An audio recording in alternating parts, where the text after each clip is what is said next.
人家说了，没有他的场子和本钱，我的手艺什么都算不上啥。满仓，在养殖场的时候，育种是你做，防疫也是你做。他赵德厚，除了出块地皮出点本钱，这10年干过一件正经事儿吗？也怪我自己识人不清，还不是这父子俩装腔作势耍无赖。他儿子赵耀宗更不是个东西。你写的那几大本育种笔记，是你10年的心血，他说扣就扣了。这父子俩真是忘恩负义到极点了。别提他们了，大柱，我有件事想跟你说。什么事儿？你看见村后头那片荒山没有？后山？那山都荒了多少年了？我早就去看过了。那山的向阳坡土层厚，水草丰茂，包下来养羊比圈养强10倍。羊吃野草长大，肉质紧实，城里人肯定抢着要。包荒山去养羊？对，我在养殖场待了10年，育种、配种、防疫哪一样没干过？从选种羊到建羊圈，从配饲料到防瘟疫，我一个人全都能搞定。满仓，你说咱们怎么干？第1年我负责育种和防疫，保证成活率；第2年就能见回头钱；第3年牛羊群就能翻倍。我给你写一份详细计划，每条都明明白白。大柱，你敢不敢跟我合伙干？干！我那20亩山地给你用，不要租金，就当入股。我再把积蓄凑一凑，凑5万块钱。你有手艺，我出地出钱，谁也不坑谁，咱们白纸黑字立字据。好，这回咱自己给自己当老板。满仓，这山连条正经路都没有，这刚从隔壁县买回来的牛怎么上去啊？没路就刨一条。今天刨不完，明天接着刨，总有刨通的那天。反正咱哥俩现在是要啥没啥，就剩一膀子力气，干就完了。满仓，这破棚子这也能养牛？别人来看见乐不得笑话咱们。够用了，先把牛安顿好。牛不嫌弃棚子破，有吃有喝就能长。等出了栏挣了钱，咱们再盖新的大牛棚。从小到大，我就没见过你干黄过一件事儿。别人笑就让他们笑，咱用牛说话。这也叫牛？赵满仓养了几个月就养成这副德行，我看他那什么育种专家，名头全是吹出来。第1月精料3成，粗料7成，第2月各半，第3月精料7成，粗料3成。爹，赵满仓写这么细有啥用？看得我头都大了。兔崽子，你翻什么翻？你老子还没看完呢。爹，你别吵，我看看，育种周期9个月，自然增重每日1斤半，出栏至少14个月，这他妈的也太慢了。照这个算法，这批牛犊子年底都上不了桌。嘿，你个兔崽子，谁许你把笔记喂牛的？真是对牛弹琴。哎呦爹，你看这什么育种周期、自然增重、分阶段配饲料，全是纸上谈兵，慢死了。我就不信这些牛犊子没了赵满仓就不长肉了。你小子还有更快的招？您就瞧好吧。喂，老刘，是我赵耀宗，你那边有没有增肥饲料？有啊，你要什么样的？就要见效快的，什么自然生长，按周期出栏，我没那个闲工夫等，半个月就能催起来的那种，有没有？我去你的兔崽子，你净出这种损招，你也不想想有没有副作用？副作用？管什么副作用？只要牛能长膘，肉能压秤，出栏的时候看着壮实，什么饲料都行。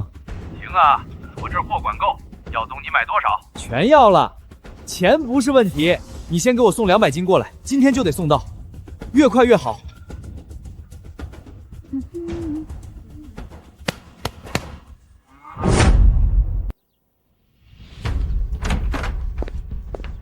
赵老板，我去荒山看过了，说看仔细了，就20头瘦牛，养牛的棚子都还没咱家茅房大，那2个人看着跟要饭的似的。哈哈哈哈哈哈！就这，我还以为他赵满仓出去能翻出多大的天呢！20头瘦牛配一个比茅房大不了多少的棚子，哈哈！爹，你说这叫什么？这就叫自不量力。就是不知天高地厚。一个臭养牛的，离了原来的厂子能干成什么事儿？他真当自己赵满仓是什么人物了？我倒要看看他赵满仓能硬撑几个月。别搭理他，让他自己折腾去，折腾够了，自然就老实了。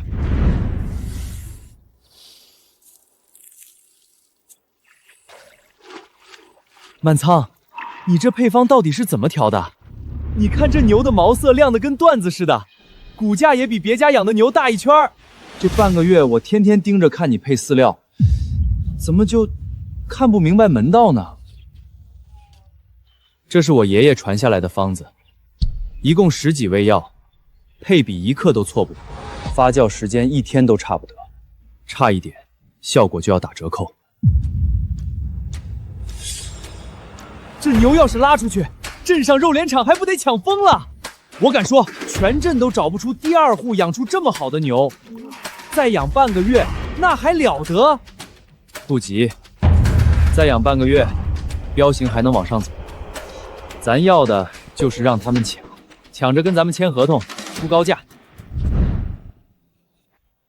满仓啊，可算找到你了，我这儿有大单子等着你呢。哈哈哈哈哈哈！林老板，那不是赵家养殖场的老客户吗？怎么找到我这儿来了？满仓啊，你是不知道，你堂哥厂子的牛，我是真不敢收啊。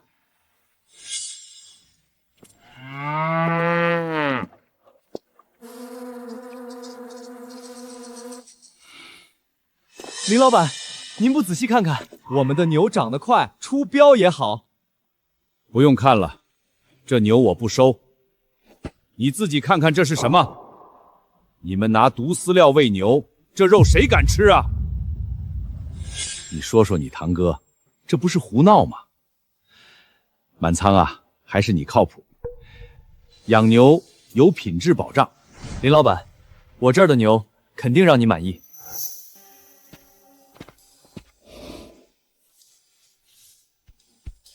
满仓，你这牛品质是真的好。我上个月去你堂哥厂子进货，那牛都瘦得不成样子，喂的东西也不干净。我今天本来是路过你这荒山，远远就看见牛群毛色发亮，还以为自己看花眼了，到跟前一看，跟你堂哥那儿的牛比，真是一个天上一个地下。满仓，我要10头，单价比市场价高2成，你这些牛我全收了。以后你养出多少，我就要多少。林老板，你给这个价，我可不能让你吃亏。吃亏？你这牛拉到镇上，谁见了不抢？我给2成的溢价，我还赚了呢。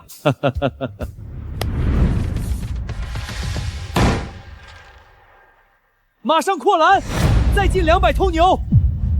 我就不信市场上只有他林老板一个客户。耀宗，增肥饲料真不能再喂了。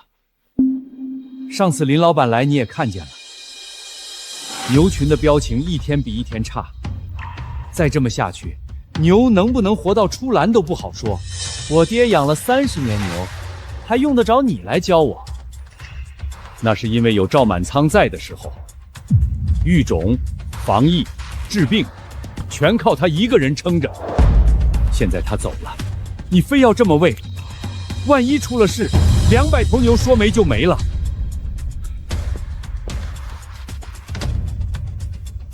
喂，王老板，我是赵耀宗，下个月给你出一批牛，标情绝对好。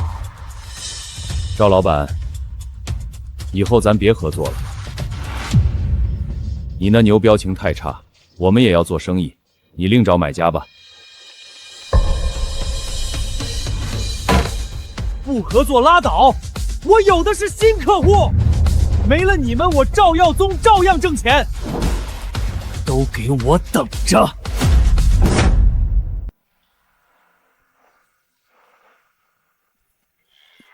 老林，你真没吹牛？这哪是养殖场养出来的牛，这分明是摆出来展示的好牛啊！这牛是谁养的？咱们镇上还有这等养牛的好手，我怎么从来没听说过？是赵满仓，以前赵家村养殖场的技术大拿，被赵德厚像没用的抹布一样扔了。我上个月才知道，他在这荒山上单干。过来一看这牛，当场就定了石头。赵德厚这是脑子进水了吧？这么好的技术人才往外赶，他现在厂子混成什么德行，他自己心里没数吗？谁说不是呢？捡了芝麻丢了西瓜，还把烂芝麻当个宝。满仓，你这20头牛，我全部订走。这2位是我的同行，他们也想要你的牛。赵老板，我订15头，以后咱们长期合作，你出多少我收多少，价格绝对不会让你吃亏。我订10头，咱们签长期合同。镇上其他厂子的牛，我们看都不看。以后就认你赵满仓养的牛。你怎么回事啊？这才接手管了几天，烂摊子都擦不完，我天天给你擦屁股都擦不干净。爹，我这都是为了节省成本，换便宜饲料也是为了多赚点钱啊。节省成本？你看看牛舍里的牛都瘦成什么样了？你知不知道赵满仓那边已经签了3家长期合同了？他那就是运气好，碰上了几个没眼光的傻老板罢了。你看看咱们厂里这些牛，一个个病殃殃的，是不是饲料出了问题？再这么折腾下去，我赵家30年的家业全要败在你手里。赵老板，镇上畜牧站贴评比通知了，赵满仓的荒山养殖场评上全镇优质养殖示范户了。满仓，你快看看，全镇优质养殖示范户，整个镇子就评上咱们一家。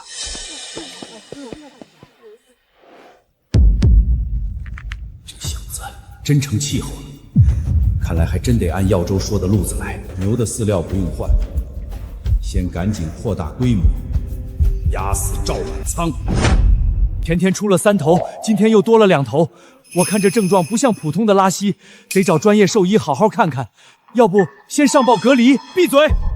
你去镇上找老李，让他过来开点药。什么隔离上报的？几头牛拉个肚子也值得你这么大惊小怪？耽误了出栏你负责吗？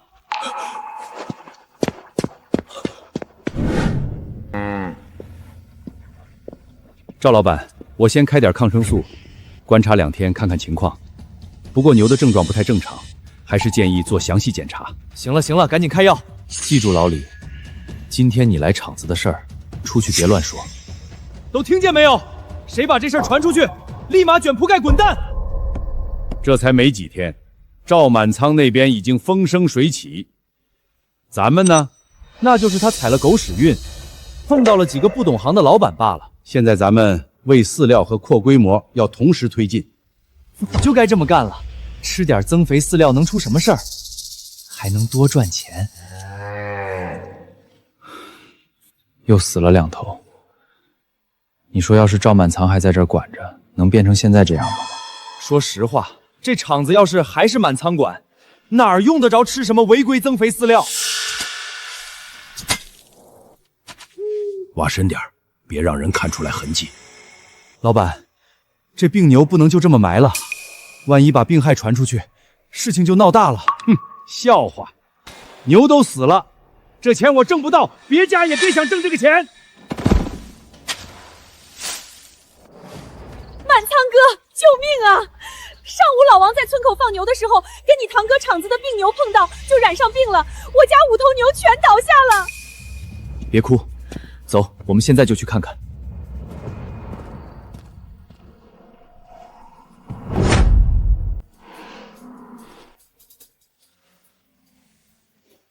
满仓哥，怎么样啊？先给村防疫员打电话报备。我现在仔细看看症状，真的能治吗？还有救？是普通细菌性肠炎，建议保守治疗。嫂子，去煮1大锅开水。老王哥，跟我上山采药。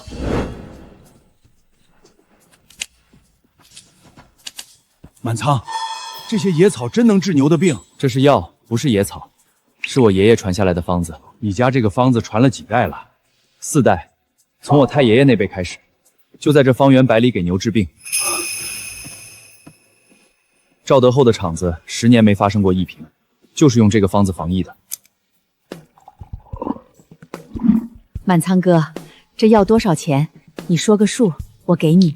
不收钱，都是乡里乡亲的，药材都是山上自己长的，我不过花点力气罢了。要是3天以后牛能站起来吃草，就算我的药没白熬。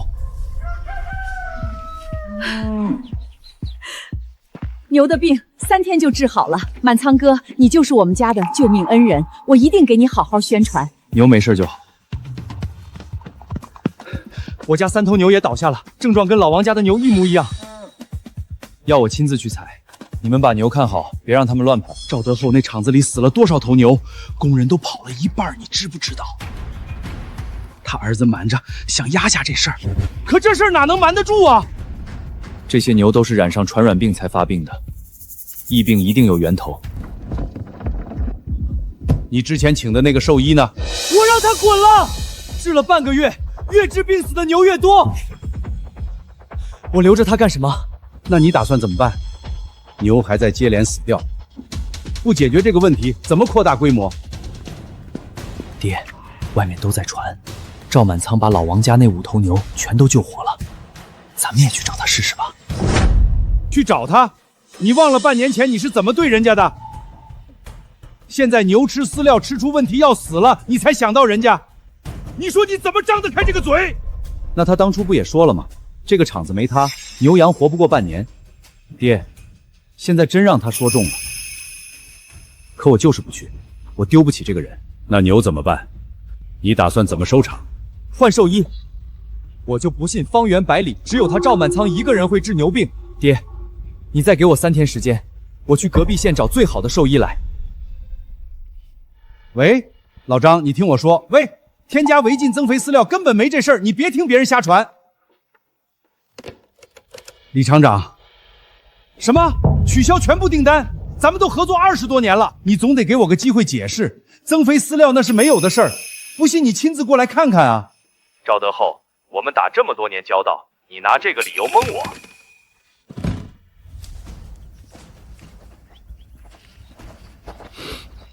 什么味道啊？是死牛，居然埋了这么一大堆，谁干的？把死牛埋在山上，这不是明摆着祸害我们全村人吗？你看这个位置，离赵德厚的养殖场最近，他家牛棚死了多少头牛，你又不是没听说。老王的牛就是沾了他家的病牛才倒下的。走，我们回村说去，让乡亲们都来看看这瘟疫到底是从哪儿来的。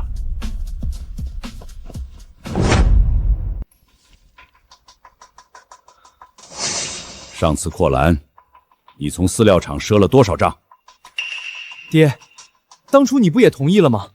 咱们说好一起扩大规模，压过赵满仓的。我问你，到底赊了多少？120万，买了200头牛犊，买饲料还欠了60万。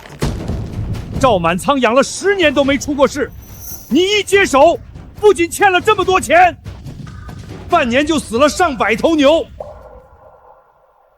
赵德厚，我听说你们厂子的牛全都死了，上次签的合同，你得把定金退给我。老周，你听谁说的？合同都签了，你不能说反悔就反悔。爹，所有钱都压在那些死牛身上了，银行、饲料厂还有客户，3方都在追债，咱们手里现在1分钱都拿不出来了。收拾东西，今晚走。走？去哪儿？出去躲一阵儿，欠了这么多钱，等他们找上门，咱们想走都走不了了。后山埋的死牛我们都看见了，赵德厚厂子里出了瘟疫，都连累到咱们的牛了，再不找他讨说法，全村的牛都得跟着遭殃。这事儿不能就这么算了，他偷偷埋死牛，坑害全村，必须得让他赔。满仓，你懂牛，你说句话，我们都听你的。先找他问清楚，该赔的赔，该担的担，之后我们再集体向村委和畜牧站举报。满仓说的对，走，一起去。今天他不给个说法，咱们就不走。幸亏跑得快，没被人发现。赵德厚，你想往哪儿跑？你埋死牛害了全村，今天必须给个说法。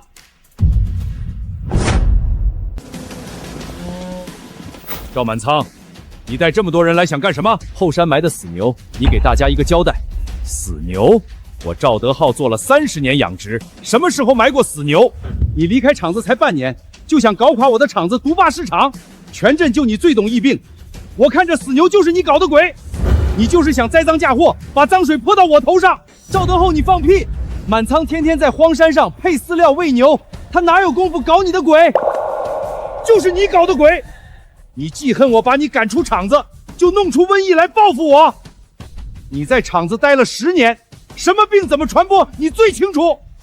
好，今天咱们就当着所有人的面，把每一笔账算清楚。你家的牛得了瘟疫不医治，偷偷埋去后山，害得我家的牛全被传染了，5头牛全都倒下了。要不是满仓哥熬了3天药，1头都活不下来。你们说我埋死牛，证据呢？没有证据就是诬陷。后山，你厂子离后山最近，不是你埋的还能是谁？村里人上山捡柴看到的，不止1个人，要我把见证人都叫来吗？就算有死牛，你怎么证明是我们厂的？离你厂子直线距离不到300米，上山就一条路，通你村厂子后门。要不要现在上山，当着乡亲们的面，挖开坑看看里面埋的牛耳标？赵德厚，你违规掩埋死牛，今天不把事情说清楚，你别想走。今天就得把埋死牛的事儿说清楚。咱们村每一头病牛是怎么染上病的？谁该负责？该赔多少？当着乡亲们的面，一笔一笔算清楚，不然你不能走。这是老王家5头牛的防疫记录。7月8号牛开始发病，症状跟你厂子的病牛一模一样。你胡说！什么防疫记录？你自己写的也能算数？这是镇上畜牧站发的防疫记历本，上面还有站里的公章。我家5头牛全死了，就是你厂子的瘟疫传过来的。就算你家牛得了病，你怎么证明是从我厂子传过去的？7月8号下午，你厂子的工人往后山拉死牛，老王家的牛当天就在村口放牧，村口离后山不到1里地。7月9号，老王的牛就开始发病，你说怎么证明？赔我们的牛！今天不赔，我们不走了。好，我赔。怎么赔？赔多少？当着乡亲们的面说清楚。1头牛，按市场价赔，光赔钱就行。那你们还想怎么样？我厂子现在1头活牛都没有了，我拿什么赔？赵满仓，那厂房已经抵押了，我还欠着饲料厂120万，你非要赶尽杀绝吗？没人要赶尽杀绝，你掩埋死牛的时候，想没想过乡亲们啊？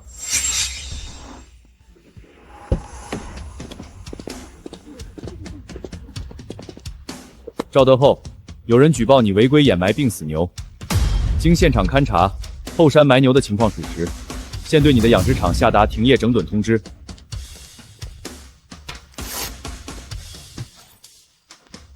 我赵德厚在村里住了30年，你们谁家没受过我的好处？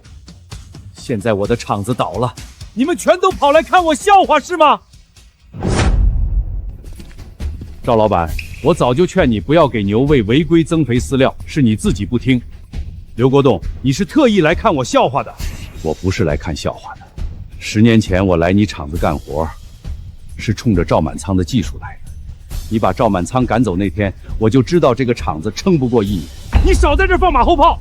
我少给过你1分钱工资吗？你不少我工资，可你从来都不听我的劝。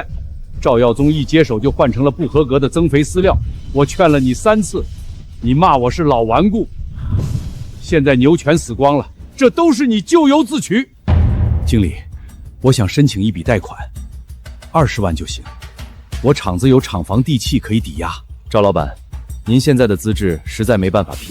爹，银行不借，咱就找私人借。镇上的马老板，我听说他手里有钱，专门给做生意的放贷。老赵真是稀客呀，当了30年的老养殖户来找我。马老板，我想借一笔钱重启牛场。重启厂子？你这厂子现在是什么名声？你自己不清楚吗？镇上都传遍了，牛全都死光了，客户都在退货。我干了30年养殖，只要给我一笔启动资金，半年就能翻本。翻本儿？老赵，我信你30年的养殖经验，我借你10万，3个月到期，拿厂房地契做抵押。嫌高，你可以不借，镇上除了我，没人敢把钱借给你。爹，你放心，有了这笔钱，咱们就能重新养一批牛，半年就能翻本，到时候不但能还清钱，还能把赵满仓给压下去。不借，今天就完了；借了，还能赌一个明天。我签。 3个月期限，逾期1天我就收走你的厂房。老赵，你可想清楚？老张，我的厂子重新开张了，下个月就能出第1批牛，标情绝对过硬。你先定10头怎么样？赵德厚，你现在还敢打电话来？你厂子出来的牛是什么质量，你自己不清楚？你家的牛肉谁还敢进货？ 老孙，咱们20年的交情，帮帮兄弟，订购10头。爹，这些老客户靠不住了，咱们走别的路子。什么路子？打价格战，把牛肉价格压到赵满仓的70%，挨个去菜市场游说散户。市场里的商贩总归是认价格的。老板，这是赵家牛肉，比赵满仓家的便宜10块钱1斤，都是一样的牛肉，便宜10块，差价都归你赚。便宜10块？你家的牛不是全都死了吗？这肉是哪儿来的？谁说的？我们重新养了一批牛，第1批刚出栏，你试试，不满意可以退货。行，先来50斤，要是质量不行，下次你就别来了。你放心，质量绝对没问题。老板，赵家牛肉大降价，比赵满仓家的便宜10块钱1斤，便宜这么多，那我订30斤试试。爹，你看，今天一共出了8单，3个菜市场的散户都下单了，市场果然还是认价格的。出单有什么用？你看看账本，每卖1头就亏1头，亏就亏一阵儿呗，等咱们把赵满仓的散户全都抢过来，再涨价，不就能赚钱了？抢散户！赵满仓现在的牛是什么品质，你不知道吗？人家散户凭什么一直买你的？爹，散户图便宜，赵满仓的牛再好，贵了就没人买。咱们先把市场占了，以后的事儿以后再说。不行，就算高利贷也要干，耗也能耗死赵满仓。这块市场不能全让他一个人占了。满仓哥，对不住，赵德厚那边牛肉比你这儿便宜10块钱1斤，我家就这几头牛的买卖，实在顶不住压力，先不在你这儿订了。没事儿，牛好不怕比，你什么时候想回来，我这儿门一直开着。满仓，这都第3个退单的了，赵德厚把价格压到70%，咱们的散客快被抢光了，咱真不管吗？他打价格战，卖1头亏1头，撑不了多久。可他这么搞，咱们眼下生意受影响啊。要不咱也降一点价？不降，咱的牛就值这个价，降了价就等于告诉别人咱的牛跟赵德厚的一样，咱的牛比他的好，凭什么跟他卖一个价？可散户不认这个理儿啊！上个月咱这儿还排队订牛，这个月就一个个都退单了。散户认便宜，但大客户认品质，慌什么？他赵德厚卖低价，烧的是高利贷的钱，咱烧的是养殖技术。满仓，满仓，你火了！火什么？你前几天拍的那几段喂牛视频，播放量快50万了，评论区全炸了，你快看看。满仓，这有条私信，语气挺正式的。您好，我是高端餐饮集团采购总监，看了您的视频非常感兴趣，希望能实地考察。赵老板，我姓陈，看了你拍的所有视频，我们在线上关注你很久了。陈总，随便看，每亩不超过2头。这放养密度是你自己定的，我爷爷传下来的规矩。牛不走不撞，肉不动不香。中草药配方都是你自己配的，一共10几味药，配比和发酵天数都有讲究，差了任何一点，效果就打折扣。这个肉质指标不输我们进口的日本和牛。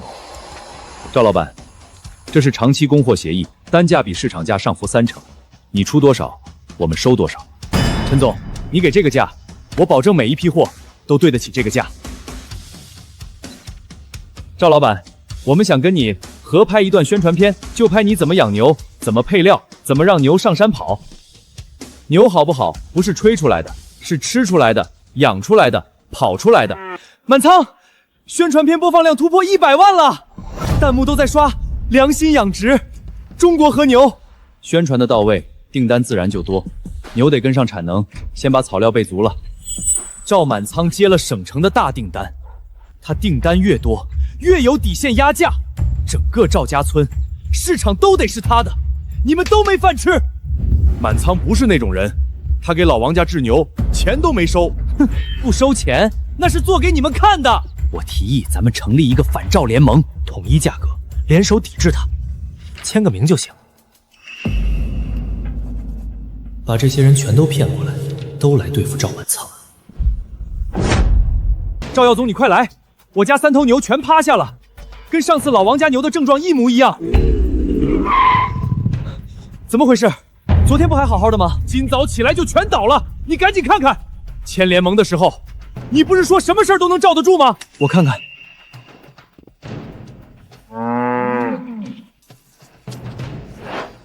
这到底是热症还是寒症啊？你是养牛的，你问我，老王家上次病牛是什么症状？你又不是没见过。我打电话叫兽医来。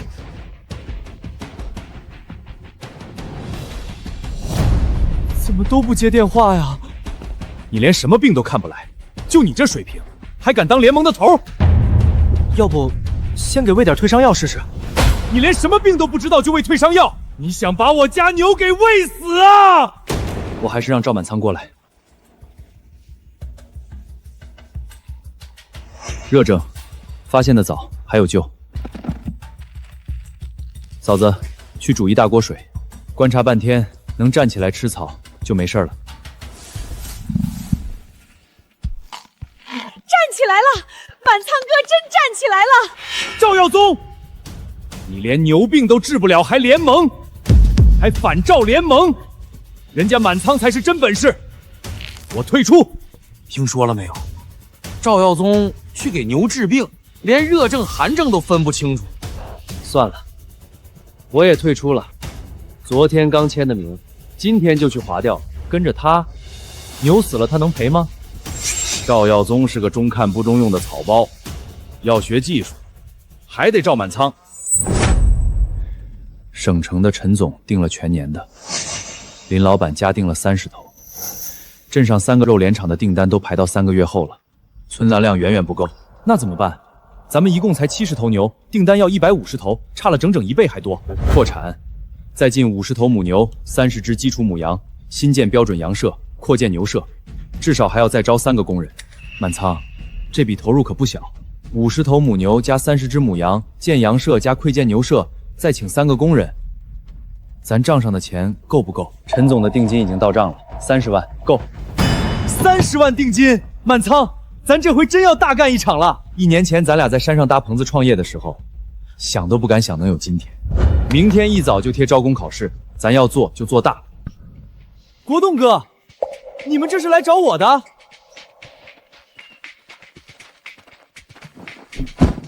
听说你扩产招人，咱来跟你干。在赵德厚那边，手艺都快废了，天天看着牛喂增肥饲料，看着工人把死牛往后山拉，心里堵得慌。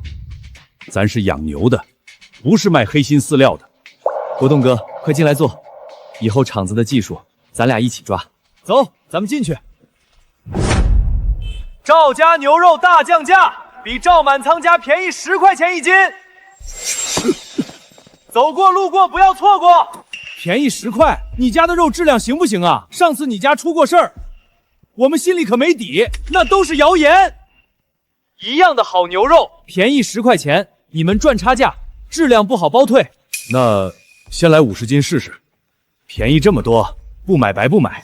给我也来30斤，我那边客人多，便宜货好走量。放心，以后天天都是这个价，你们卖得多，我还给返点。你们赚大钱，我走量。满仓哥，对不住，赵德厚那边1斤便宜10块，我这小本生意实在顶不住，先不在你这儿订货了。没事儿，你什么时候想回来，我们永远开着。满仓，这都第5个了，之前散户甲出事把联盟搞散了，现在赵耀宗干脆不搞联盟了，直接降价抢市场，咱的散客都快被抢光了呀！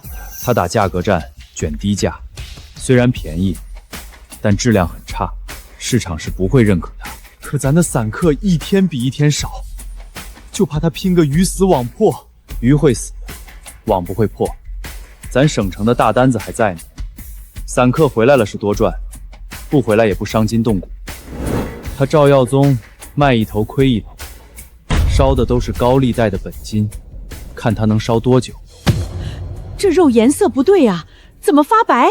新到的，新鲜着呢。这肉不能买，我家昨天买了一块，回去一焯水全是浑浊的沫子。便宜是便宜，吃出毛病来谁负责？赵德厚，你个老东西，你敢拿劣等货来糊弄我！昨天卖出去的肉，今天全退回来了，你以后别来找我了。你看看你家的什么肉，肉质松泛发白，冷水一泡全是沫子，我卖给谁去？谁会要这种货？老刘，你再给我一次机会，这批货不算，下一批我保证肯定不会了。赵老板，说句不该说的，以前赵满仓在的时候，你家的牛肉哪出过这种毛病？你自己好好想想。爹，老刘走了。走了，所有货全退回来了。他说以前满仓在的时候，牛肉从来没这毛病。他那就是故意气你，别往心里去。气我？他说的是实话。满仓在的时候，咱们厂子整整10年没出过一次退货。张老板，什么？全部退货？你听我解释，再给我个机会。李老板，你也要退？咱们20年的交情，再给我一次机会行不行？爹，饲料厂刚才也打电话了，说咱们不结账就不再给送饲料，工人们也闹着要结工资。结工资？拿什么结？仓库里全退回来的货，1分钱进账都没有。那现在咋办？该给饲料厂结8万，人工费6万，马老板这个月的利息12万，每一栏都是红字，一头牛也卖不出去，拆东墙补西墙根本补不上了。30年的家业全完了！让你学技术你不学，让你盯场子你盯出死牛，让你卖牛肉你赔光了血本，你他妈到底能干成点什么？要是当初没赶满仓走，我现在还是大老板。要是当初听刘国栋一句话，不喂那增肥饲料，要是当初让耀宗多学点技术，该多好。赵老板，工资已经拖了1个半月了。老哥，再宽限我几天，明天就有一笔货款进来，到账了就发工资，1分钱都不会差大家的。上个月你也是这么说的，上个月也是。赵老板，咱给你干了10几年，从来没带过1天工，我知道，我都知道。这不是暂时遇上困难了吗？赵老板，我老婆住院等着交钱呢，你说拖几天，医院可不等人啊！我昨天去镇上买东西，人家一听是赵家养殖场的，连账都不肯赊。这厂子还有救没救？你给大伙一句准话。有救！咱们是30年的老厂子。赵老板，咱不是不讲情面，可一家老小都等着米下锅，实在等不起了。爹，要不咱把现在存栏的牛都卖了吧？卖了还能换点钱，发了工资，还了债，剩下的我们还能再想办法。卖牛？牛是咱们家的命根子，卖了牛，咱们还剩下什么？剩个空院子，剩一屁股债，攒了30年的家业要全卖光吗？要是不发工资，工人全走光了，没人干活，牛到头来也活不成啊！你问我，我问谁去？老子打拼30年攒下的家底，现在连10几个工人的工资都开不出来。当初要是没把赵满仓赶走就好了。你给我踢他干什么？踢他钱就能还上，工人就能回来，牛就能保住。赵德厚，明天就是最后期限，1分钱都不能少。你别想着跑路，后果你承担不起。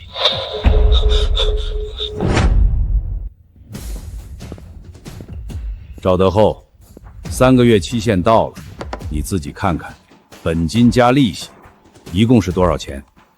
马老板，再宽限我1个月，1个月后我赵德厚说还就一定还。宽限？行啊，这院子的钥匙我先拿着，1个月后拿不到钱，这个养殖场就是我的了，厂房、地契、牛棚里活的全都是我的。马老板，咱们打交道也有几年了，多少讲点情面，大家都是朋友。老赵，白纸黑字是你自己签的，我马某人做事讲规矩，3个月就是3个月，按规矩收回厂房。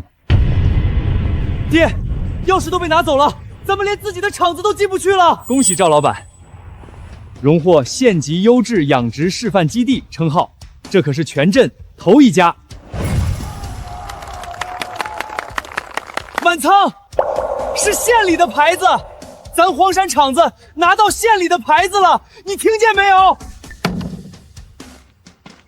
挂上了，这牌子挂在这儿，就是咱厂子每一头牛、每一只羊的担保，可不能砸了他的名声。满仓啊，你可是咱全镇头一个拿到县里牌匾的，以前只有镇上的大厂子才有这荣誉，咱小户连想都不敢想。你可给咱养牛的争了口气。满仓，你那中草药饲料配方能不能教教我们？我家几头牛瘦的皮包骨，镇上兽医开的药打了好几轮都不见效，配方可以给你们看，但药材不能换，配比也不能错，错了效果就打折。对对，还有防疫那一套，以前咱啥都不懂，牛病了只能等死，十里八乡都在传，说你给老王治好了5头牛，你是活兽医。满岑，你要是愿意带咱们，咱以后就跟着你干，你说咋样咱就咋样，你敢教咱就敢学。想学的明天都来，到时候让老刘把笔记本摊开，一页一页讲清楚，不收1分钱。这块牌匾不是我赵满仓一个人的，是刘国栋、孙大柱和所有工人一起干出来的。咱们搞养殖靠的是良心和手艺，这2样东西谁也拿不走。大柱，你看，这才是我自己打下来的江山，没有靠别人，全是自己一刀一刀割出来的。凭什么他拿牌匾，我家门口被喷红死？凭什么他被人围着敬酒，我被人戳脊梁骨？不甘心，我要举报，拉他一起死！乡亲们，大家都听我说，赵满仓的养殖场查出了牛瘟，这是正规检测报告，他家的牛根本不能吃。牛瘟？真的假的？我昨天刚从他家进了200斤牛肉，管他真假，宁可信其有。万一是真的，吃出人命谁负责？哎呀，我孙子就爱吃满仓家的肉，这可咋办啊？谁还敢买他家的牛？别为了省几块钱把命搭进去。我要订5000块的水军服务，标题就写赵满仓养殖场查出牛瘟。赵满仓，你不是拿着县里的牌匾吗？我倒要看看这牌匾能不能挡得住一场牛瘟风波。赵厂长，网上都传疯了，说你们厂子爆发了牛瘟疫情，这消息是真的吗？那绝对是谣言。我们养殖场从建厂至今，每一批牛都有完整的防疫记录，检测中心也会定期上门抽检。我知道你们一向规范，但现在舆论压力太大了。我们做高端餐饮，品牌根本经不起任何食品安全风险。公司决定先暂停所有合作。暂停到什么时候？得等你们出具官方的证明材料，自证清白，我们再重新评估。而且材料必须盖有检测中心的公章才行。满仓，省城那笔大单子也黄了，那咱们这满山的牛羊可怎么办啊？赵耀宗那个王八蛋，这是要逼死咱们！大柱，你马上去把刘国栋叫来，再把咱建厂以来所有的防疫记录都找出来，一页都不能少了。老李，今天怎么不卖满仓家的肉了？我孙子就认他家的，说肉香，换别的都不吃。不敢卖了啊，网上都传开了，说他家查出牛瘟，万一要是真的，吃出人命来，我这小摊子可赔不起。可不是嘛，满仓家的肉是好，但这种事儿谁敢赌？先等几天，看看官方怎么说吧。可我吃了大半年他家的肉，从来没闹过肚子，这消息到底是真是假呀？真假，咱普通老百姓哪儿分得清？满仓，所有订单都退了。昨天说好来拉牛的老周电话都不接了，县城那几个老主库也全撤了，一个都没剩。大柱，咱们的牛羊有没有问题？牛羊都好好的，早上我还一头一头摸过，精神着呢，一点问题都没有。牛没问题，羊也没问题，是人心出了问题。谣言比真的牛瘟跑得还快啊！你们看，网上全是骂赵满仓的帖子，点击量都过万了。耀宗，你这招够狠的啊！听说省城那边连合同都暂停了。狠？他赵满仓抢我市场夺我客户的时候，怎么不说自己狠？我这叫以其人之道还治其人之身。可万一最后查出来是假的，你那份所谓的报告来源能经得起查吗？查什么查？网上传东西，谁会去追根溯源？等风头过去，他那养殖场也就黄了。到时候镇上的市场还是我们赵家的天下，你们等着看吧。满仓，建厂到现在所有的防疫记录都在这儿。满仓，这些够不够？能不能证明咱们的牛没问题？还有检测中心每个季度的抽检报告，从建厂到现在4次抽检，原件都在档案袋里，全是阴性，数据是死的，假的就真不了。走，咱们现在就去检测中心。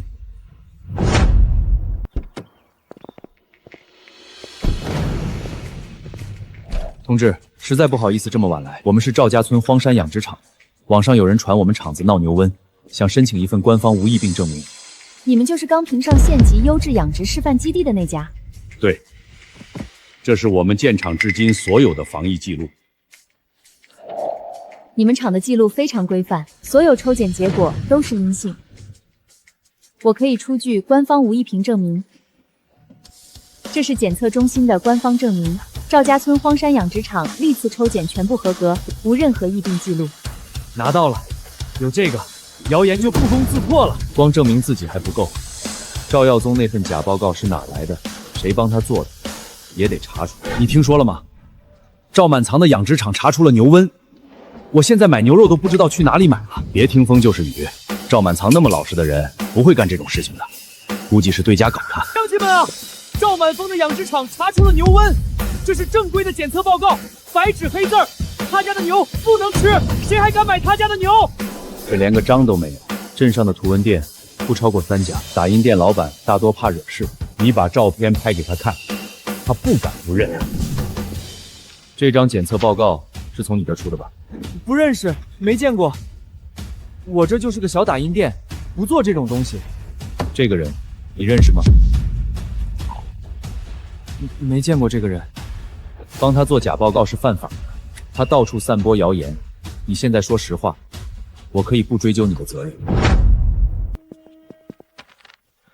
是他让我做的，给了我2000块钱。模板是从网上下载的，这是我留的模板，转账记录我也留着。微信转的2000块整，我就是想挣点钱，没想到他拿去闹这么大。你跟警察也这么说，只要实话实说，我说话算话。我说实话。满仓，有件事儿我一直没跟你说。什么事儿？当时赵德厚瞒报了病牛数量，但光后山埋的就不止20头，厂子里还死了至少30头，全在账本上做了手脚。他把死牛写成正常套态，对，骗了市木站的检查。我留了份复印件，这正好是证据。检测中心的章是带防伪的，赵耀宗也就这点本事。证据都齐了，满仓，要不要现在发到网上，让全县人都知道他赵耀宗造假诬陷？不急，先把正事办了。李经理，是我赵满仓，明天上午10点，请您到我们养殖场来一趟，我有全部证据，可以当面证明我们的牛没问题，请带着记者一起来。好，明天见。老赵，明天你打算怎么做？明天我要当着所有人的面，把真相全说出来，包括赵德厚瞒报病牛数量的事。赵满仓，你出来！网上说你家牛得了牛瘟，报告都传遍了，到底是真是假？我们几家可都跟你订了牛。空穴不来风，报告写的明明白白，阳性2个字还能有假？我今天把牛都牵来了，要退定金。各位观众，我现在就在赵家村荒山养殖场门口，网上流传一份牛瘟阳性检测报告，引发周边养殖户恐慌。赵满粗本人能否出面回应？我们持续关注。我听说啊，他这养殖场建在荒山上，偏僻的很，谁知道里面什么情况？报告既然能传出来，总不会是天上掉下来的吧？对，他要是不心虚，怎么到现在都不出来？门关得死死的，里面肯定有鬼。我一个外行都能看出那是真东西，他不出来，不就是不敢对视吗？不能让他躲着。咱们今天这么多人堵在这儿，他赵满仓不出来给个说法，我们就不走。赵满仓，你到底出不出来？再不出来，我们砸门了！他要是真没牛瘟，干嘛不敢开门？连出来说句话都不敢，摆明了心里有鬼。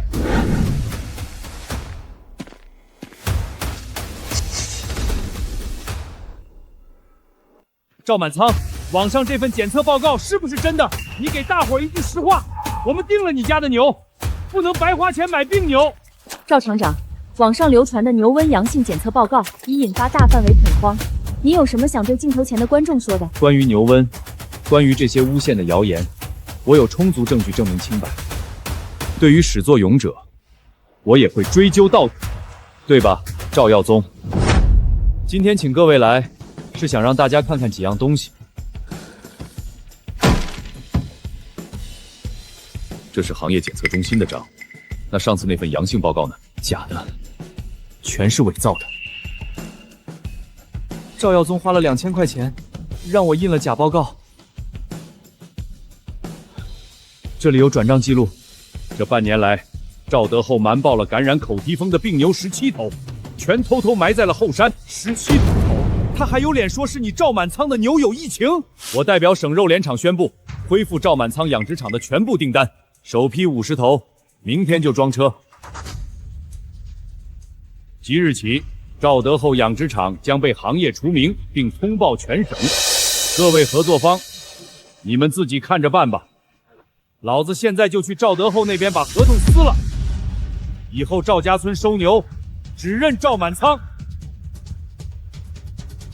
老赵，我们错了，先前跟风解约，是我们瞎了眼，欠你的47万饲料款，明天就给你结清。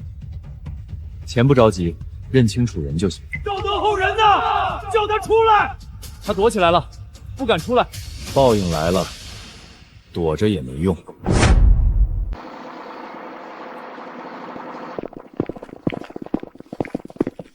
赵德厚，出来！3个月没发工钱了，今天不给个说法，谁也别想开工。21万饲料款，今天必须结清。还有我的8万用药款，运输费5万6。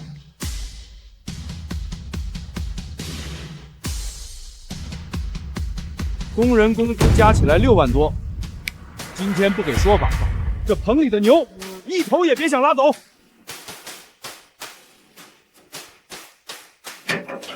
把厂房挂牌卖了吧，里面只剩不到3万现金了。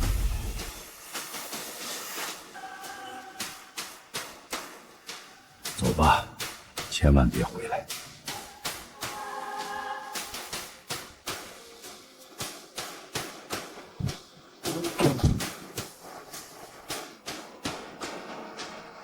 路是自己走的。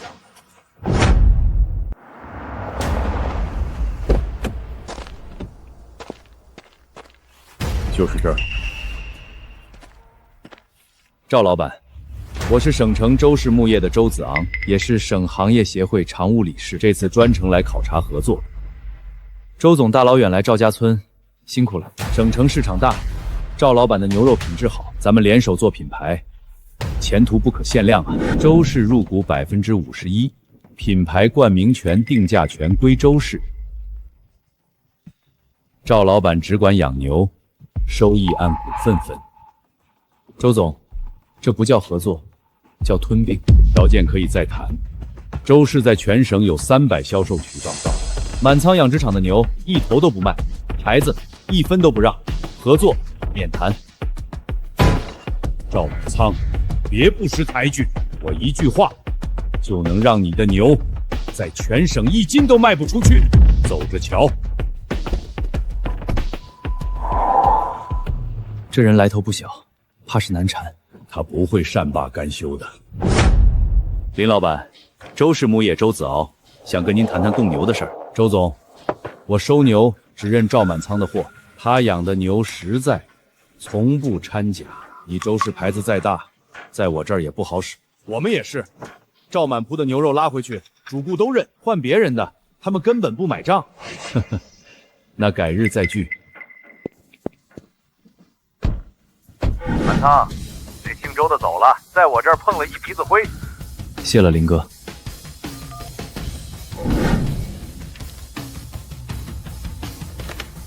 派人去青石镇，赵德厚那些老客户挨个跑一遍，动作要快。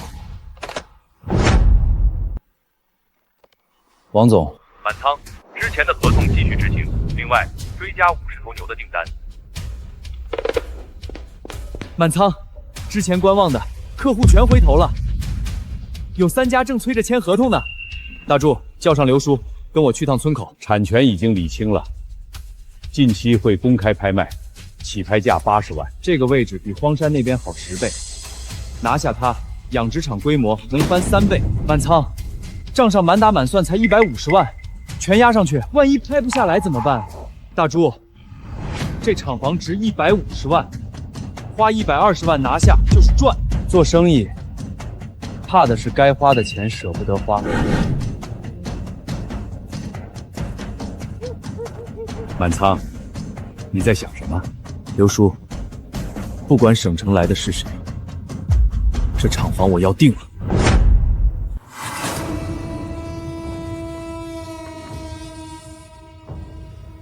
赵老板，那座旧厂房下周3公开拍卖，起拍价80万。起拍价80万，每次加价不低于2万元。现在开始竞拍。100万，110万，140万。满仓，账上只剩150万了，再等等。140万，第一次。170万。170万，第一次。那人姓关，是从南越来的。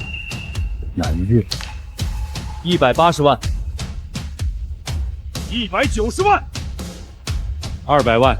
200万，第一次，第二次。210万。210万，第3次。成交。赵老板，我是关牧之，南越食品集团的副总裁。刚才不是我不让着你，是想试试你的决心。看来我来青石镇是来对了。关总这话是什么意思？南越食品想在内地找养殖基地，我看上的不是这座厂房，而是你的养殖场。要是合作的话，钱和渠道都不是问题。满仓，200万拿下来，我们还倒欠几十万呢，这窟窿怎么填？大柱，厂房已经拿下了，先想办法把资金窟窿填上。165万，第一次。165万，第二次。165万，第3次。成交！恭喜赵满仓先生拿下了满仓，我们拿下了。赵老板，好魄力！我是周氏木业的周子昂，山不转水转，咱们还会再见。周总不远千里来到赵家村，看上一个乡镇厂房。我看上的不是厂房，是赵老板。省城那个周氏木业，全省前3的养殖集团啊！大柱，咱们刚翻过一座山，前面怕是还有更高的山等着。建筑主体没问题，设备大半能用，就是太脏了。当初那帮人偷工减料，好多地方都糊弄事儿。全部推倒重来，通风系统、污日处理、牛舍布局、饲料仓库，一样都不留。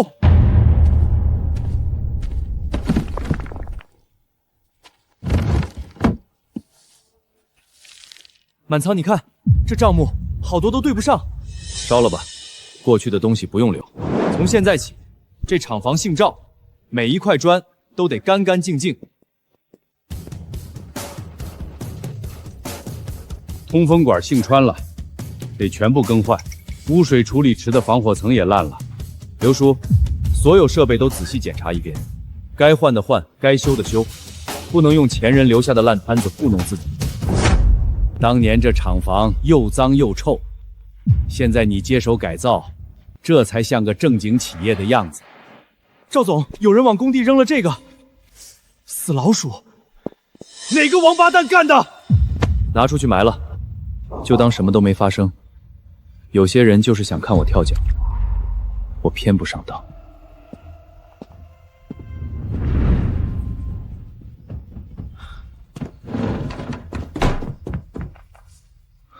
小心周氏。满仓，怎么了？有人在提醒我们，也有人在盯着我们。满仓，你跟别人不一样，有人把牛当工具，你是把牛当命来养。刘叔，这厂房是咱们的新起点，新起点就得干干净净。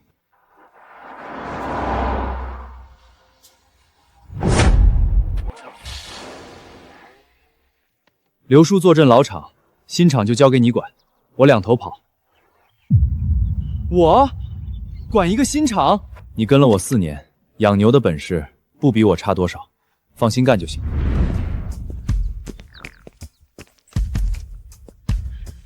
畜牧专业的大学生来我们这儿养牛，不怕屈才。赵总，我看过您的报道，想跟您学真正养牛的本事。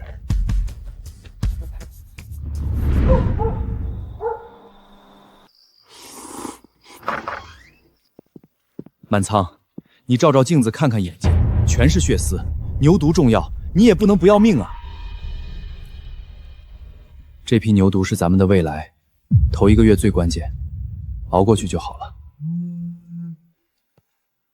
满仓，省城有个经销商想谈区域代理，周末我去省城见他。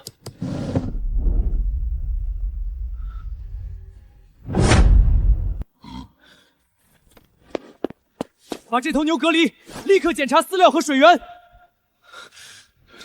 这是谁干的？抓到我非扒了他的皮不可！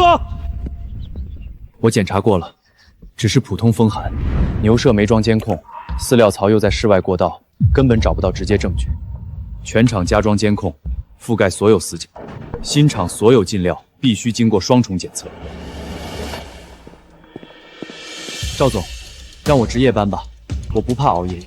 不用，你是技术员，白天还要干活。夜班我会另外安排人。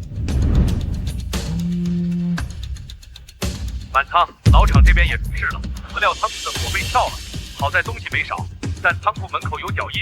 刘叔，看清楚脚印方向是朝里还是朝外？朝里也朝外，有人进去过又出来了。厂里有内鬼。大柱，搞破坏的人可能还藏在厂里，而且目标说不定不止一个。那我们怎么办？一家一家查？引蛇出洞。老厂那边找到了关键证人，看到了破坏者的脸，明天就带人来指认。啊！我们这就去准备。满仓，你说老厂有证人，这是真的还是假的？假的。但做手脚的人不知道是假的，只要他害怕，今晚就一定会来。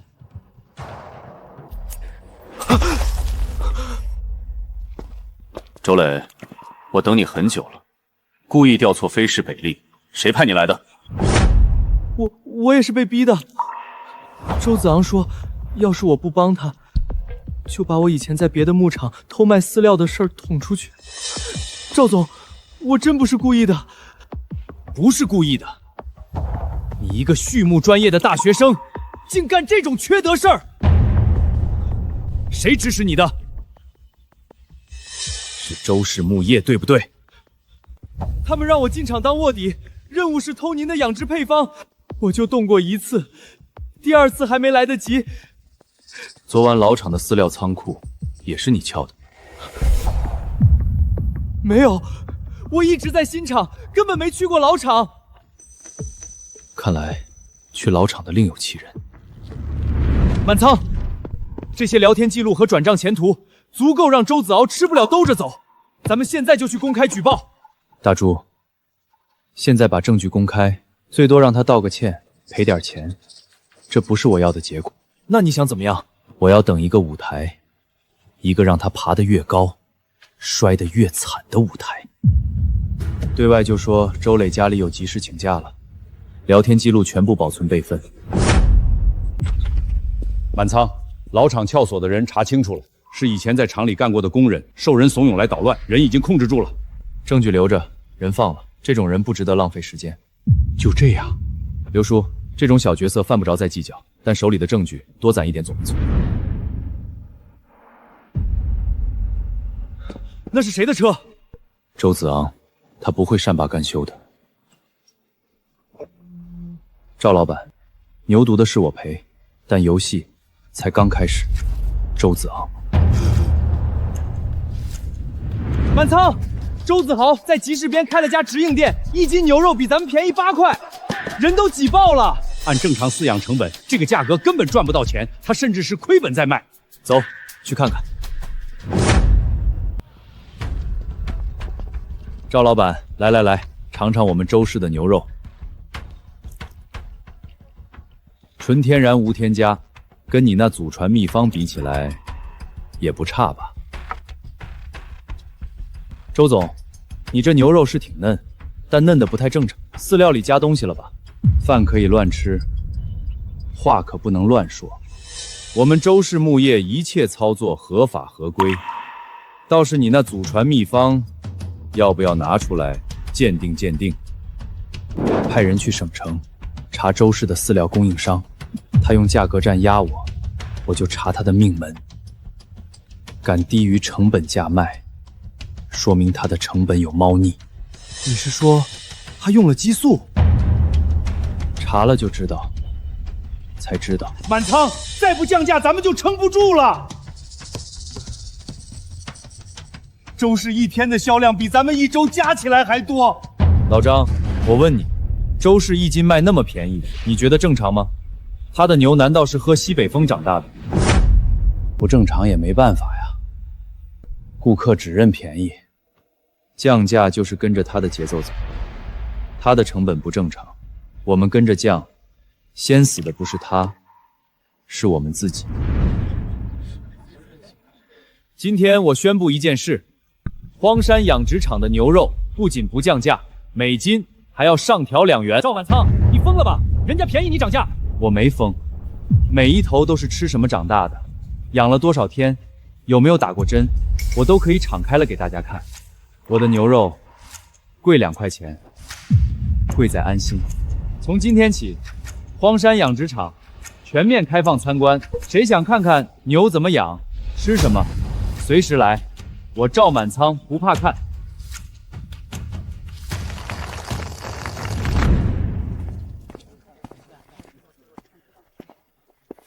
赵老板，我是省电视台三农追剧栏目的记者，姓方。刚才您说的那些话，我录下来了。要是有兴趣，我们想做个深度报道。方记者，您来的正好，我这儿有的是故事可以讲。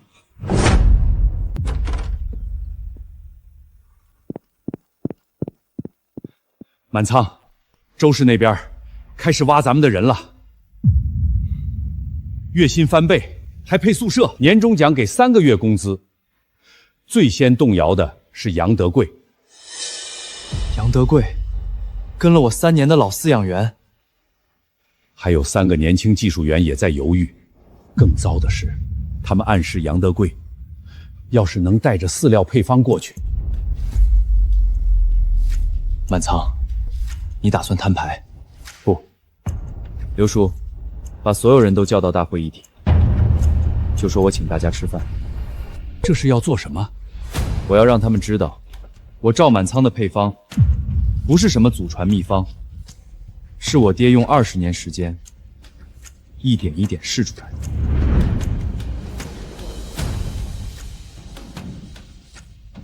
各位，今天请大家吃饭，是有话要说。外面有人挖你们，我知道，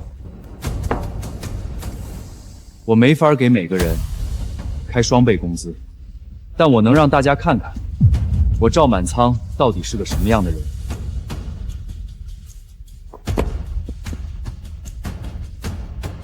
这是我父亲赵守田的笔记本，里面密密麻麻记着饲料配比的试验数据。最早的一页是20年前写的，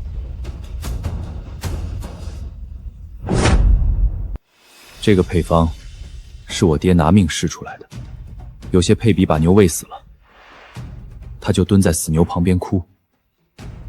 你们现在看到的配方是拿命换来的。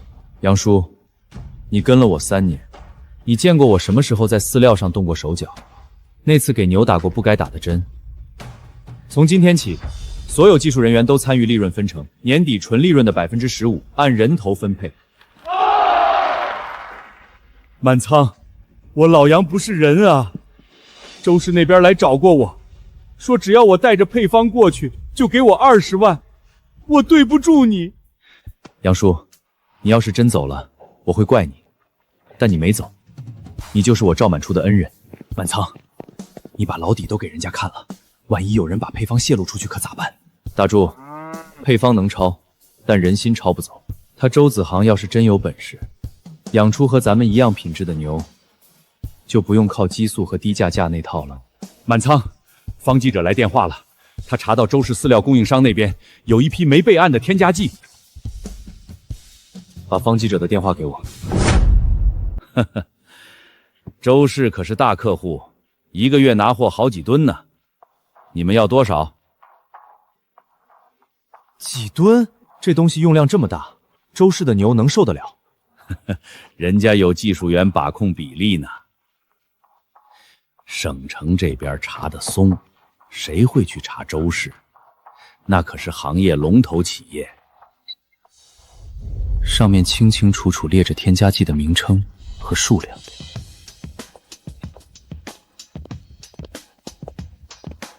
赵老板，这些合同加上采购记录，足够让周子阳在行业里声名狼藉了。现在还不是时候。方记者，展销会快到了吧？赵老板，听说你去省城了，怎么不提前打个招呼，我也好招待你啊？周总消息真是灵通。做生意嘛，多交朋友多条路。下周省农产品展销会，咱们都会参加。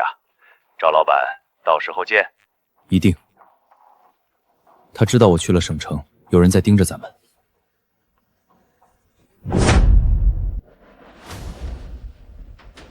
赵老板，你这展位位置偏了点啊，要不要我让人给你挪挪？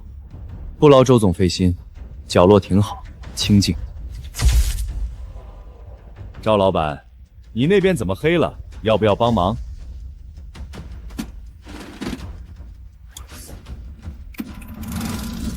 周总，我这边有备用的，您不用担心。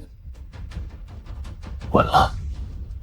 赵满仓的牛肉是17号，我这是3号。10位专家和20位随机抽取的观众，现场品尝并打分。大屏幕显示，3号目前暂列第一。这个17号才是真正的好牛肉。我沈国良评了30年牛肉，省内能养出这种水准的不超过3家。没错，这是极品牛肉，98分。还是沈老爷子慧眼识珠啊！还剩最后5组数据未录入，大屏幕实时排名显示，3号周氏与17号赵满仓目前总分并列第一。周总，会不会17号就是咱们的？闭嘴，静观其变。最终排名揭晓，第1名17号，第2名3号。17号以18分的优势夺冠。现在公布编号对应的品牌，17号来自赵家村满仓牧场的赵满仓，3号来自省城的周氏牧业。恭喜赵先生，获得最受消费者欢迎金奖。我们的牛不喂任何不该喂的东西。今天拿这个奖，就是想证明一件事：用心养的牛，比用钱养的牛好吃。我的技术员曾被人收买，这些事我都有证据。但今天不说这些，良心是底线，谁踩了底线，谁就要付出代价。赵老板，刚才您提到的被破坏和被收买，能否详细说说？我们想做个专题报道。赵老板，恭喜恭喜，年轻人后生可畏，以后多交流。年轻人的路还长，别走太快，容易摔。赵总，我是万车龙的采购总监。我们看了方记者的报道，也尝了您的牛肉。我们想签一份独家协议，每年采购额不低于500万。独家就算了，好牛肉不是拿来锁住的，但长期供货合同，我可以签。满仓，你上电视了，全村都看到了，你现在是名人了。我不是名人，我只是个养牛的。大柱。3期牛舍的图纸出来了吗？出来了，但满仓3期要再投200万，咱们手头的资金够吗？找银行，我们拿了金奖，又有电视台报道，银行不会再拒绝我们。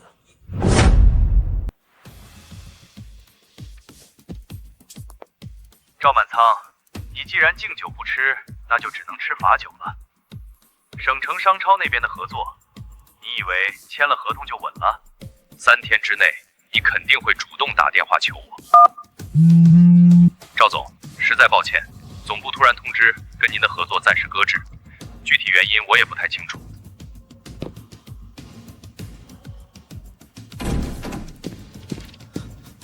满仓，3家商超2家餐饮全搁置了，还偏偏是同一天，哪有这么巧的事儿？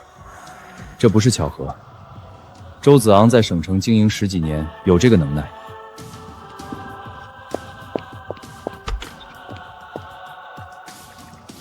满仓啊，周子昂是省行业协会常务理会，他给各大商超的采购系统都打了招呼，谁要是跟满钢牧场合作，就是跟周氏牧业作对。他能用关系堵我的路，但堵不住我的牛。这条路走不通，我就换一条。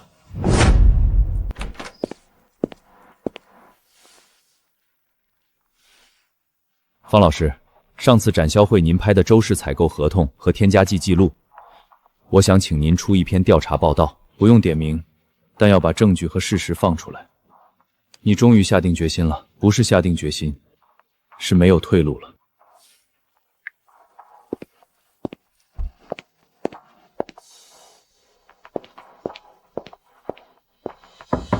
把检测标准调到最严，欧盟标准。欧盟标准比国标严格3倍，绝大部分国产牛肉都过不了。你确定？我的牛能过，如果不能，我回去重新养。满仓，报道我已经写好了，证据链完整，采购合同、银行转账记录、供应商证词，只要我发出去，周氏就完了。方老师，先发我们的检测报告，用数据和事实说话，比举报更有力量。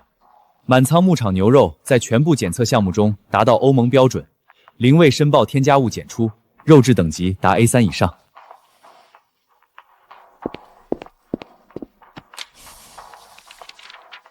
赵老板，这份报告放到全省养殖行业里，没几家能做到。我给你们做官方备案认证。现在我们拿着这个去敲万科盟的门。麻烦转告马总，赵家村赵满庄带了省行业检测中心认证的检测报告，欧盟标准全项合格。他不见我，我就坐在这儿等他。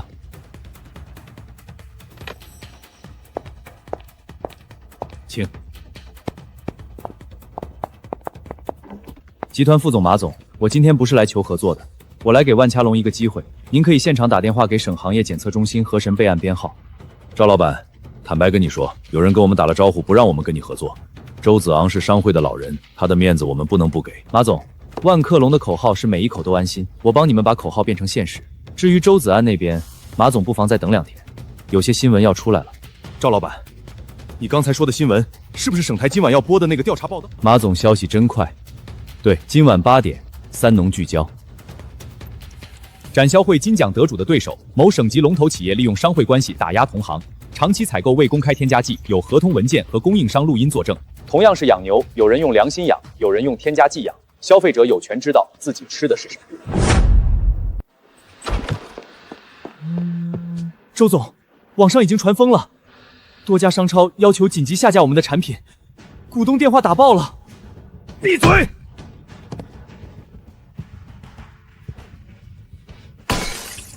消费者权益保护委员会和行业协会联合省农业产业协会发布公告，已成立行业评议组进驻周氏牧业，对其产品质量安全进行全面核查。满仓，我们赢了！还没赢。周子昂在省城盘踞了10几年，不会这么容易倒。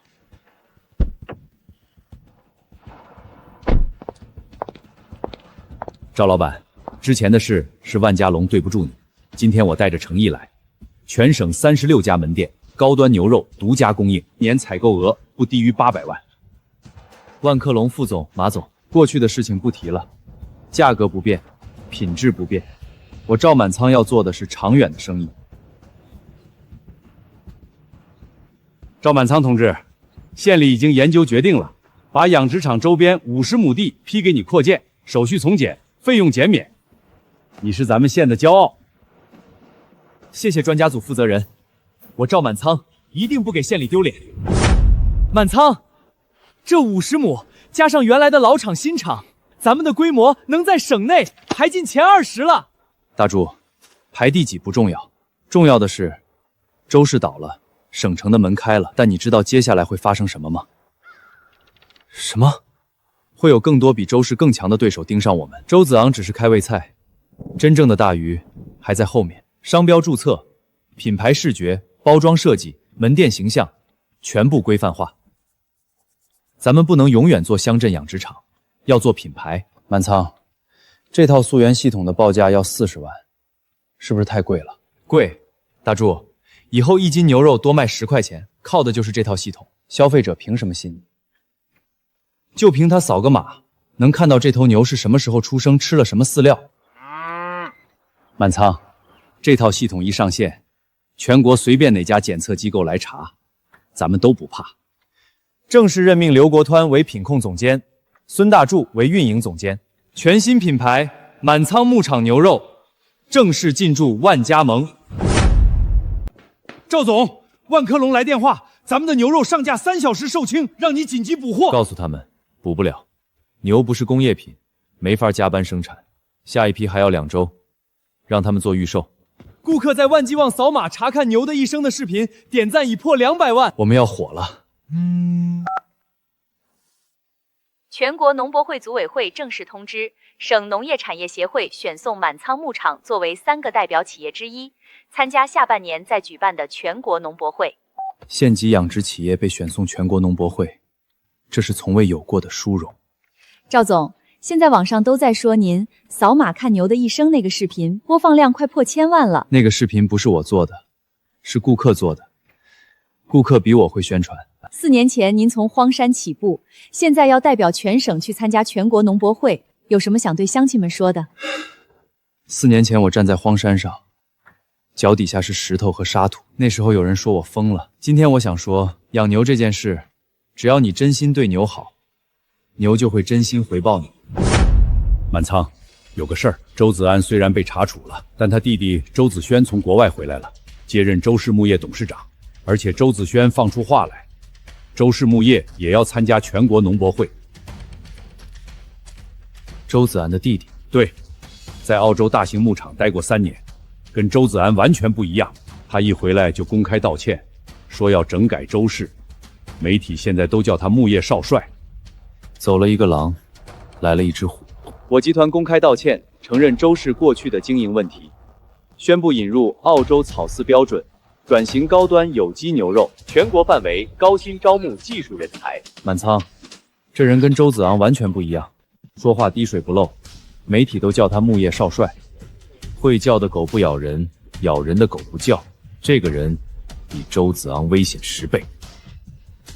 周子航已提交全国农博会参展申请，周氏是省级龙头企业，通过的可能性很大。赵老板是吧？久仰大名，我是周子轩。周总，久仰。以前的事是周氏对不住赵老板，我从国外回来就是想重新做。全国农博会上，希望能跟赵老板公平竞争。公平竞争，随时欢迎。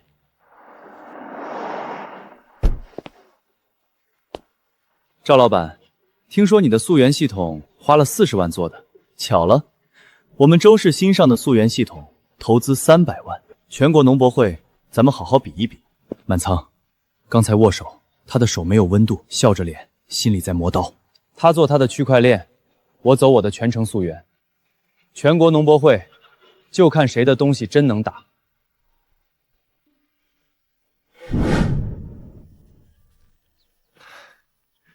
大柱，4年前我们站在这儿的时候，你说了什么？这儿连草都不长，你确定能养牛？大柱，4年前我一无所有，现在我有了品牌，有了团队，有了800头牛，我不怕输，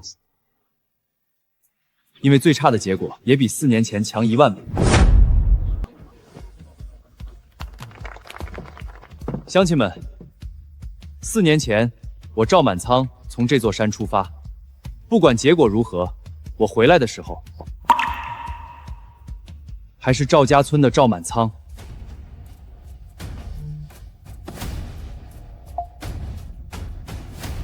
周子航偷偷把咱的牛肉换了。大柱，到了先不去展馆，先去一趟全国农博会组委会。赵满仓同志，如果你举报的内容属实，我们绝不姑息。如果是诬告，我赵满仓承担一切法律责任。聊天截图都在这里，你们查。我不要特殊待遇，只要求比赛公平。给我24小时。满仓，你胆子也太大了！咱们还没比赛就把组委会得罪了。查了才知道，我不举报，他们也不会自己去查。公平这种东西，有时候得自己去争。经初步核实，举报材料基本属实，参赛牛肉已经换了，整个过程未对外公开。谢谢王主任。走，去布展。从现在开始，公平了。偷牛肉的事让发现了，组委会收到举报材料。赵满仓好手段。通知下去，明天的溯源答辩启用备用方案，40比60的巨鹿倾斜，我一样能赢他。饲料配方、生长数据、出栏记录全部公开。展位循环播放，扫码看牛的一生短视频。这就是那个扫码看牛的一生的品牌？真的假的？扫出来这么多数据？真的，我们每一头牛从出生就带电子耳标，吃什么，生没生病，什么时候出栏，全部记录在案。赵老板，展位不错，周总展位更气派。气派是气派，不过今天比的不是展位，是盲测和答辩。赵老板，祝你好运。满仓，每次见他笑，我心里就发毛。怕什么？他的战场在展位上，我的战场在那里。满仓，咱们的牛是最好的。盲测环节即将开始，所有参赛企业牛肉被编号封存，送入评审室。我知道，但全国的好牛不止咱们一家。满仓，盲测开始了，15个评委，每人要尝40多个样品，从6个维度打分。不急，咱们看大屏幕。前2个小时，山东乳牛和内蒙草原之交你追我赶，周子航那组一直紧跟前3，跟得紧不代表拿得下。看最后，满仓，你看大屏幕，34号登顶了，96.8分，咱们拿了第1。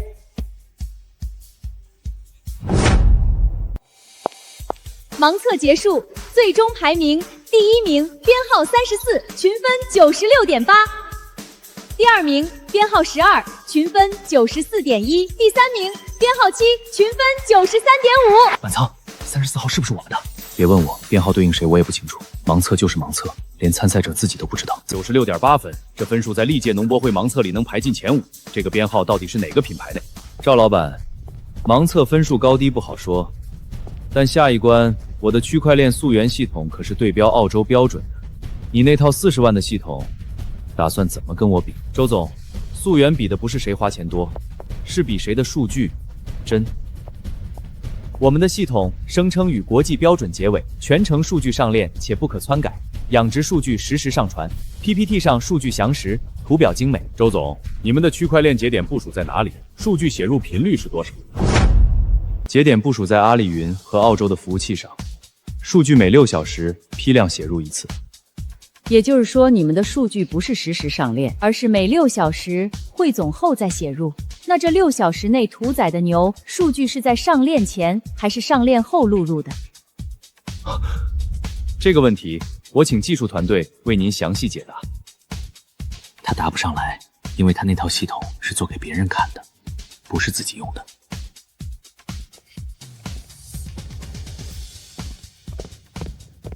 满仓，人家那套东西看着太专业了，咱用的是笨办法。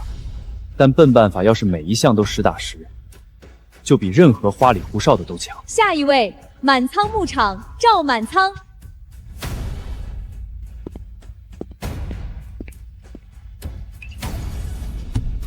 这头牛编号 MC0378，3月15号出生，养了302天。这302天里，我的饲养员每天都记录它的饲料摄入量。你们看到的每一个数字，都有纸质记录和电子记录双重对应。赵总，你的溯源系统没用到区块链，怎么保证数据不被篡改？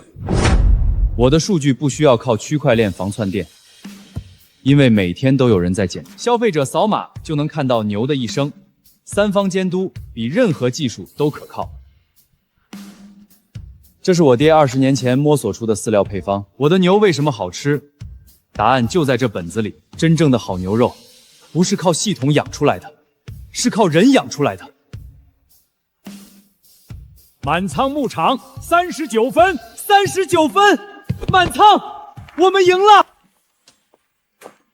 39比31，你赢了。我没想赢谁，只是想让大家知道我的牛是怎么养的。周总，有人举报您偷换参赛牛肉，请问您作何回应？周总，您的区块链溯源系统是否存在造假？周总，请您说2句。无可奉告。满仓，那封举报邮件是你发的吗？不是我，但发邮件的人帮了我，或者说，他也在等着周氏垮台。鉴于周氏牧业涉嫌偷换参赛牛肉及溯源数据造假，现取消其本届农博会参赛资格及所有成绩，并通报相关行业监督机构进一步调查。满仓，现在比赛公平了，明天颁奖，咱们什么都不用怕了。大柱，比赛是公平了，但那个发邮件的人藏在暗处，我们不知道他是谁，也不知道他图什么。全国农博会闭密式现在盛大举行，本次典礼将进行全国直播。经过盲测得分与溯源答辩得分，最终排名即将揭晓。大屏幕倒计时3秒。本届农播会最终排名：第3名鲁牛集团，第2名草原之交，第1名满仓牧场。我叫赵满仓，4年前我被赶出养殖场，承包了一座荒山。今天站在这里，我想说，不是我有多厉害，而是我始终相信，好牛不怕巷子深。赵总，您现在有什么话想对家乡的父老乡亲说吗？乡亲们，满仓没给赵家村丢脸，这个奖是属于你们的。满仓，你手机都被打爆了。大猪，好事归好事，但别太上头。这还不上头？满仓，你这是要起飞了。你先回去吧，我想静一静。行，那你早点休息。陌生号码，赵老板，我帮你扳倒了周氏。关牧之，这人帮我不是好心，是周氏挡了他的路。赵满仓同志，你为咱们县争了光，省里已经批复，赵家村将作为省级产业示范基地。领导，这笔扶持资金我不会白拿，2年之内，我要把满仓牧场的年产值做到5000万，带动周边1000户农户一起养牛。满仓，还记得4年前你站在这牛舍门口说过什么吗？我说，刘叔，总有一天，我要让赵家村的牛走出县城，走向全省。今天，我做到了。陈支书，刚才那人是谁？警官，大家都叫他关总。赵老板，我先自我介绍一下，关牧之，南岳食品集团副总裁。上次那封邮件是我发的。关总，您和周氏的恩怨我不关心，但您帮过我一次。您说合作，具体何？2000万，收购你51%的股份。公司日常运营还是你说了算。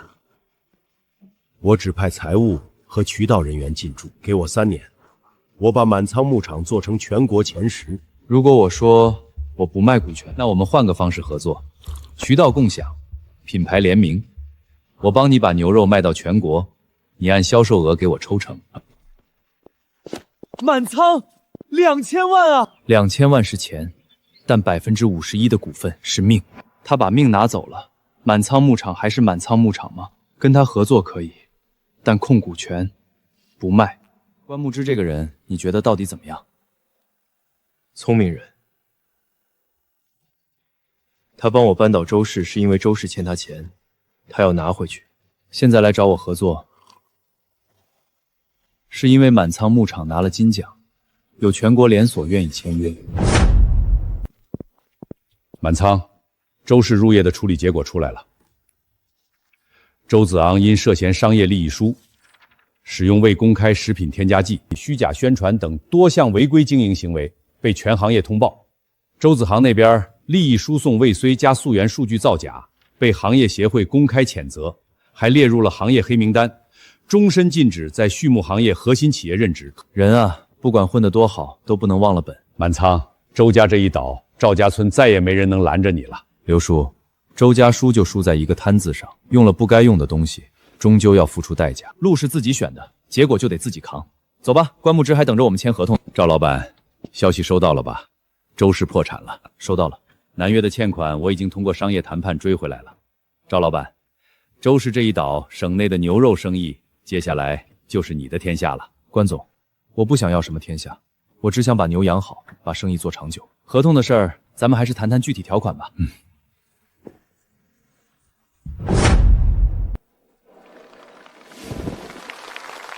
满仓养殖产业园业区横跨赵家村及周边4个村庄，肉牛存栏量突破3000头，年产值预计可达8000万元。冷链物流中心、饲料加工厂、技术培训中心相继建成。赵老板，合作愉快。关总，合作愉快。当初您对我坚持不卖控股权的做法不理解，现在明白了吧？你不是在乎股份，你是在乎这个品牌能不能一直姓赵。我尊重你。满仓牧场保留100%控股权，南岳集团作为全国独家渠道合作伙伴，双方联名推出的满仓是南岳系列牛肉产品，上市首月销售额即突破1000万元。赵总，如今满仓牧场年产值达8000万元，销售渠道覆盖全国20个省份，您下一步的发展目标是什么？继续养好每一头牛，产值多少亿只是数字，但每一头牛的品质才是我赵满仓的脸面。外界现在都称您为牛羊大王，您自己怎么看待这个称号？我始终是个养牛的人。